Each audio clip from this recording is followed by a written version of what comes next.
नमस्कार दोस्तों, मैं हूं संतोष चौहान। आपका स्वागत कर रहा हूं सनातन साहित्य में। दोस्तों, आज जो मैं आपके सामने कविता लेकर आया हूं वो एक विशेष छंद पर आधारित है। गीतिका छंद कहते हैं इसे। आपने एक गीत सुना होगा कि हे प्रभु आनंद दाता ज्ञान हमको दीजिए, शीघ्र सारे दुर्गुणों को दूर हमसे कीजिए। उस गीत में गीतिका छंद है और इस कविता में भी गीतिका छंद है। तो देखते हैं आज की कविता। अंधकार, वर्तमान युग में जो भ्रष्टाचार फैला हुआ है सभी वर्गों में, उस पर आधारित एक कविता है। मैं कविता सीधे सीधे पढ़ते जाता हूँ और अगर अगर कहीं पर कठिन शब्द आएंगे तो मैं उसका अर्थ भी बताते हुए चलूंगा। तो कविता पढ़ते हैं। क्यों मनुज उद्यत हुआ पशुता प्रदर्शन के लिए, त्याग निज कर्तव्य प्रस्तुत वित्त वंदन के लिए।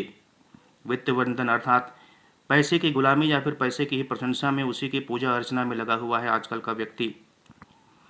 आगे, मंत्रिमंडल सुप्त भक्षण कर सुकोमल शयन पर, क्षुधा आई थाल में विवसन प्रजाजन के लिए। विवसन अर्थात नंगा, वस्त्रहीन। नियम के रक्षक नहीं सुनते व्यथित के आर्त स्वर। आर्त स्वर अर्थात पीड़ा भरे स्वर। नियम के रक्षक यानी कि पुलिस वाले या फिर कानून के रक्षक जो भी हैं, वो आजकल व्यथित के, दुखित की आर्त स्वर या फिर पीड़ा भरे स्वर को सुनते नहीं हैं, क्योंकि नेग है अनिवार्य अब कर्तव्य पालन के लिए। अर्थात उनको उत्कोच या फिर नेग या फिर कोई उपहार देना पड़ता है, तब हम कानून से न्याय प्राप्त कर सकते हैं, अन्यथा नहीं। पुत्र बैठा प्रतीक्षा में कब जनक स्वर्गस्थ हो, पतोहू व्याकुल हुई है रजत कंचन के लिए। पुत्र पिता की मृत्यु चाहता है, वह स्वर्गवासी हो जाए, ऐसी कामना करता है। और पतोहू अर्थात बहू जो है, वो रजत कंचन यानी कि चांदी और सोने के लिए व्याकुल हो गई है। आगे चलते हैं। नग्न छाया चित्र लेते आधुनिक तकनीक से, मांगते धन फिर नपुंसक मान रक्षण के लिए।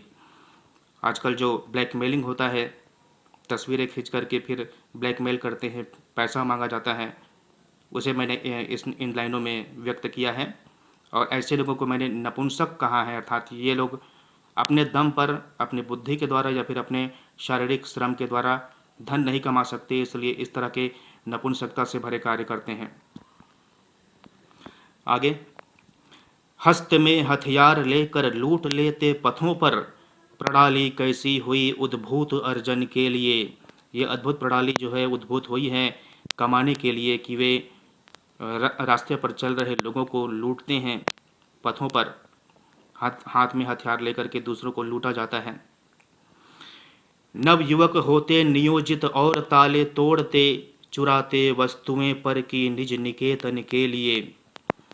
यानी कि दूसरे के घर में चोरी करना और अपने घर में समृद्धि लाना चोरी के द्वारा। लेकिन कोई भी व्यक्ति समृद्ध नहीं हो सकता। अगर कोई अपराध करता है तो उसका अंतिम गंतव्य तो जेल की सलाखें ही हैं, या फिर कानून के द्वारा दिया जाने वाला दंड ही है।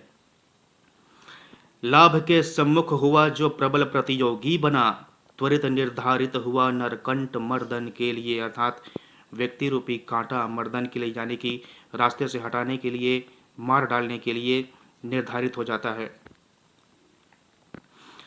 भ्रमित है निर्दय मनुज क्यों कर नहीं यह ज्ञान है, प्रेम के अतिरिक्त है सब तत्व ध्वंसन के लिए। वर्तमान युग का मनुष्य भ्रमित है। वो केवल सांसारिक वस्तुओं के पीछे पड़ा हुआ है, उपभोक्तावादी हो गया है, हर चीज़ का उपभोग कर लेना चाहता है, और वो ये नहीं जानता है कि प्रेम के अतिरिक्त हर चीज़ का विनाश हो जाना है इस धरती पर। तो हमें संवेदनशील होना चाहिए, हमें सांसारिक वस्तुओं के पीछे भागते हुए स्वयं को असुर नहीं बनाना चाहिए। तो दोस्तों, ये थी आज की कविता। वर्तमान युग के भ्रष्टाचार पर आधारित है, और भ्रष्टाचार जितना अधिक होगा संसार में दुख उतना ही अधिक बढ़ जाता है, और ये तो हम और आप देख ही रहे हैं। तो दोस्तों, आज की वीडियो में बस इतना ही। अगर आपको कविता पसंद आई होगी तो लाइक करिएगा, शेयर करिएगा, कमेंट करिएगा और मेरे चैनल को सब्सक्राइब कर लीजिएगा। तो दोस्तों ठीक है, आज की वीडियो में बस इतना ही। बहुत बहुत धन्यवाद। मिलते हैं अगली वीडियो में। जय हिंद, जय भारत, जय छत्तीसगढ़।